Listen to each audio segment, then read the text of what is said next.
Renungan Harian Selasa 6 Agustus 2024. Pergunakanlah perisai iman.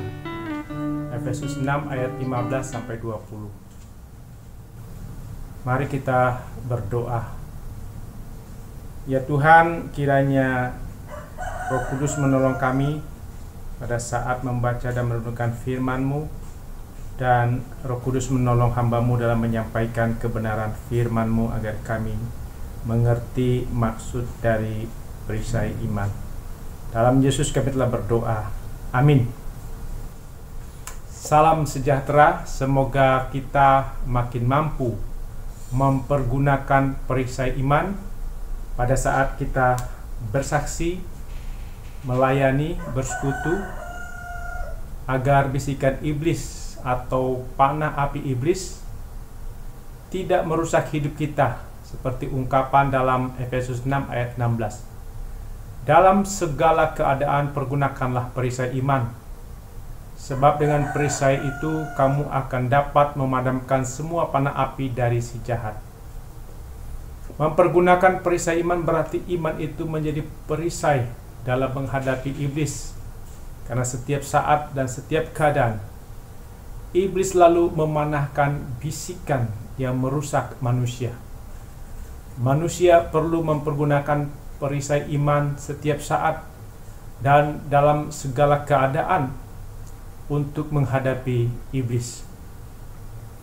Perisai pada pasukan Romawi adalah alat yang dipegang oleh tangan prajurit, berbentuk segi empat untuk menutupi atau melindungi seluruh tubuh dari panah api musuh yang membakar dan menusuk tubuh. Manusia tidak berdaya terhadap bisikan iblis. Hanya iman dalam Kristus yang dapat menolak bisikan iblis itu. Bisikan iblis sering terjadi dalam bentuk pencobaan, badai hidup, pencobaan yang membuat orang tidak percaya Yesus, memberontak pada Allah.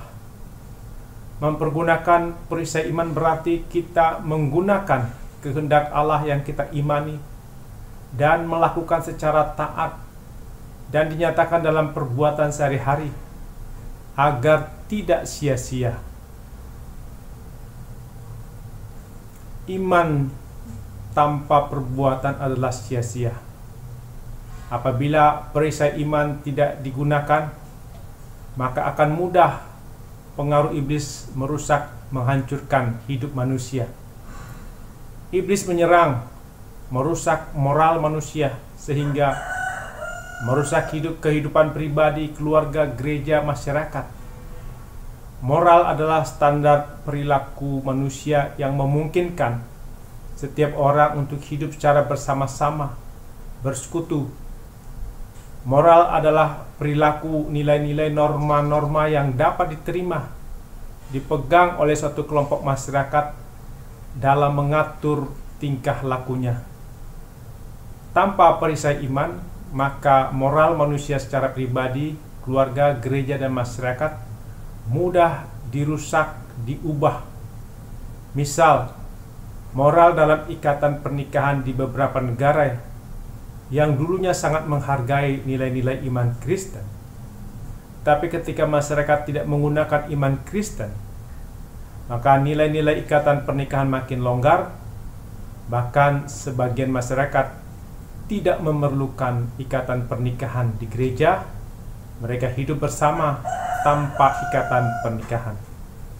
Dalam hidup sebagai pejabat tinggi, dalam berdemokrasi, tidak menggunakan nilai-nilai moral yang disepakati bersama, maka rusaklah suatu negara atau masyarakat.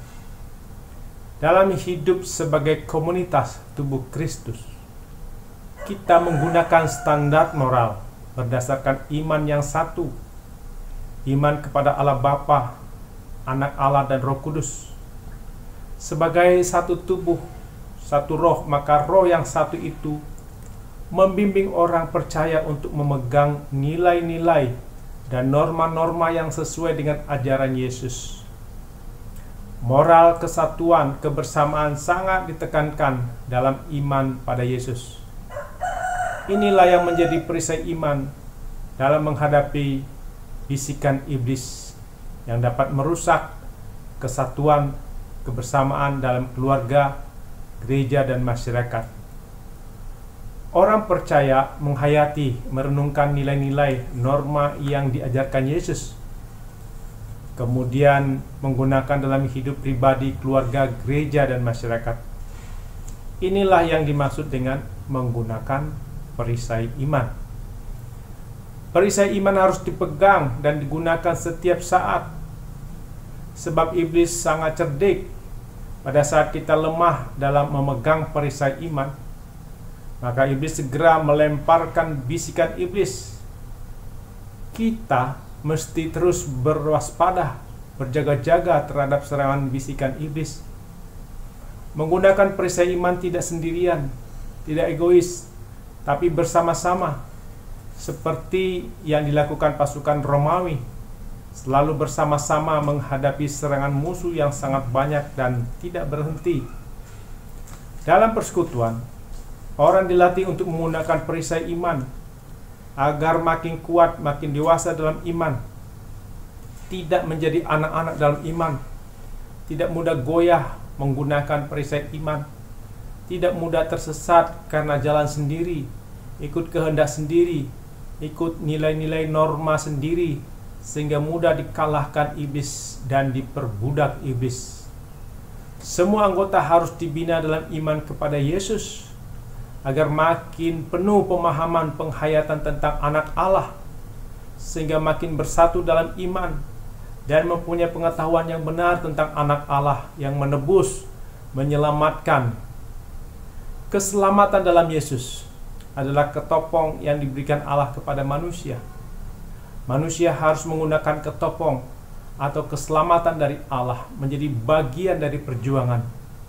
Dengan yakin akan ketopong keselamatan dari Yesus, maka kita tidak takut menghadapi bisikan iblis. Dengan menggunakan ketopong keselamatan, membuat langkah kita makin berani.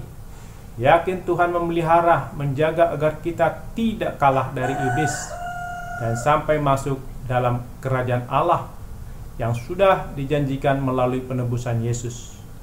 Ketopong keselamatan adalah anugerah Allah yang kita terima dengan bersyukur, memuji Tuhan. Orang yang sudah diberi ketopong keselamatan juga diberikan pedang roh, yaitu firman Allah. Pedang itu untuk menyerang ketika iblis menyerang dengan bisikan yang memutarbalikkan firman Tuhan, merayu manusia dengan tawaran materi, kekuasaan, kehormatan, nafsu kedagingan, agar mau tunduk pada iblis. Yudas mudah dikalahkan oleh bisikan iblis tentang materi. Yudas tidak menggunakan pedang roh, yaitu firman Allah. Dia ikut pikiran sendiri dan pikiran dunia. Adam dan Hawa mudah dikalahkan oleh bisikan iblis agar menjadi sama dengan Allah. Adam dan Hawa tidak menggunakan pedang roh, yaitu firman Allah, yang mengatakan bahwa ada pohon yang tidak boleh dimakan dalam Taman Eden. Yesus tidak mudah dikalahkan oleh bisikan iblis tentang materi, kekuasaan, kehormatan. Yesus menggunakan pedang roh, yaitu firman Allah, yang mengatakan bahwa manusia tidak hidup dari roti, tapi dari firman Allah. Janganlah mencobai Tuhan Allahmu. Engkau harus menyembah Tuhan Allahmu. Matius 4 ayat 4-10. Dalam firman Allah, roh bekerja seperti pedang. Oleh firman Allah, maka Roh Kudus bekerja untuk mengalahkan bisikan iblis dan membuat iblis mundur. Orang akhirnya sadar bahwa kuasa iblis adalah tipuan, tidak pernah menyelamatkan, hanya merusak hidup manusia. Panah iblis adalah tipu daya iblis yang tidak bertara.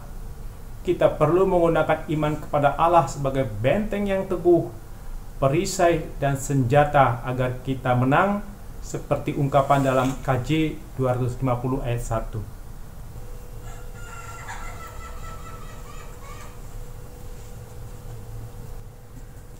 Allahmu benteng yang teguh, perisai dan senjata, pun sengsaramu, pertolongannya nyata.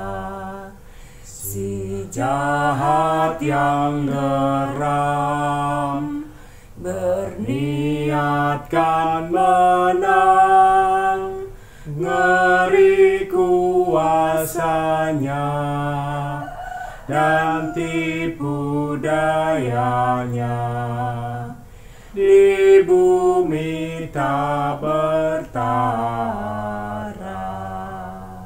Amin. Mari kita berdoa.